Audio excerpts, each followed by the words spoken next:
ভিডিওটিতে ক্লিক করার জন্য আপনাদেরকে জানাই অসংখ্য ধন্যবাদ। আপনারা দেখছেন আপনাদের প্রিয় ইউটিউব চ্যানেল এমপ্লয়ার সাপোর্টার। তো ফ্রেন্ডস, সবাই কেমন আছেন? নিশ্চয়ই খুব ভালো আছেন। ইতিমধ্যে বড় আপডেট, মাননীয় মুখ্যমন্ত্রী রাজ্য সরকারি কর্মচারীদের ডিএ নিয়ে দুর্দান্ত খবর দিল। ভিডিওটি সম্পূর্ণ দেখবেন। এখানে বলা হয়েছে বছর শেষ দুর্দান্ত খবর, এক ধাক্কায় ডিএ বাড়ালো 3%, উপকৃত হবেন 9 লক্ষ রাজ্য সরকারি কর্মচারী এবং পেনশনভোগীরা। পশ্চিমবঙ্গ রাজ্য সরকারি কর্মচারীদের জন্য ডিএ বৃদ্ধির ঘোষণা। 3% হারে কিন্তু বেতন বৃদ্ধির সুবিধা পাবেন 9 লক্ষ কর্মচারী এবং পেনশনভোগীরা। জুলাই থেকে নভেম্বরের বকেয়া ডিএ ডিসেম্বরের বেতনের সাথে কিন্তু প্রদান করা হবে। এরই পাশাপাশি অবশেষে মিলবে খুশির খবর, শীঘ্রই উপকৃত হবেন 9 লক্ষ রাজ্য সরকারি কর্মচারী এবং পেনশনভোগীরা। এবং বছর শেষে মিলবে কিন্তু বড় খবর, দীর্ঘ জল্পনার অবসান ঘটিয়ে সামনে এলো কিন্তু ডিএ বৃদ্ধির খবর। এবার ডিএ বাড়ালো কিন্তু 3%, মূল বেতনের 3% হারে কিন্তু বাড়ালো বেতন। রাজ্য সরকারি কর্মচারীদের, পঞ্চায়েত কর্মচারী এবং মাধ্যমিক উচ্চ মাধ্যমিক বিদ্যালয়ের শিক্ষক, অশিক্ষক কর্মী এবং সপ্তম বেতন কমিশনের আওতায় থাকা সাহায্যপ্রাপ্ত বেসরকারি স্কুলের কর্মচারীরাও এই ডিএ বৃদ্ধির সুবিধা পাবেন। এর পাশাপাশি দীর্ঘদিন ধরেই পশ্চিমবঙ্গের রাজ্য সরকারি কর্মচারীদের কত শতাংশ ডিএ বাড়বে তা নিয়ে কিন্তু চলছে জল্পনা। মমতা সরকারের পক্ষ থেকে কিন্তু এই বিষয়ে জানানো হয়েছে।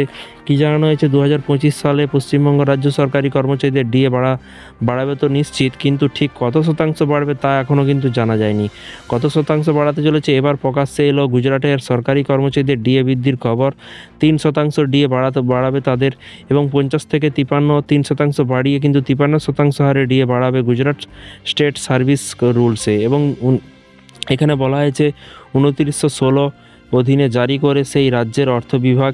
এর পাশাপাশি বলা হয়েছে যে প্রকাশ্যে আসা বিজ্ঞপ্তিতে বলা হয়েছে যে জুলাই থেকে নভেম্বরে বর্ধিত হারে বকেয়া ডিএ ডিসেম্বরে বেতন এবং 2025 সালে জানুয়ারি মাসে পেনশনের সঙ্গে কিন্তু দেয়া হবে। এবং শীঘ্রই উপকৃত হতে চলেছে 9 লক্ষ রাজ্য সরকারি কর্মচারী ও পেনশনভোগীরা। এই ডিএর প্রসঙ্গে ডেজলিয়েশন বিষয়ে উল্লেখ করা হয়েছে। সেখানে বলা হয়েছে রাজ্য সরকারি কর্মচারী এবং পেনশনভোগীদের ডিএ 50 থেকে 3% বাড়িয়ে 53% করা হয়েছে এবং 2018 সালে 1 জুলাই থেকে কিন্তু তা কার্যকর করার বিষয়টি সরকারের বিবেচনাধীন ছিল। এবং যা বিবেচনা করার পরে ডিএ মূল বেতনের কিন্তু 53% কিন্তু হয়েছে।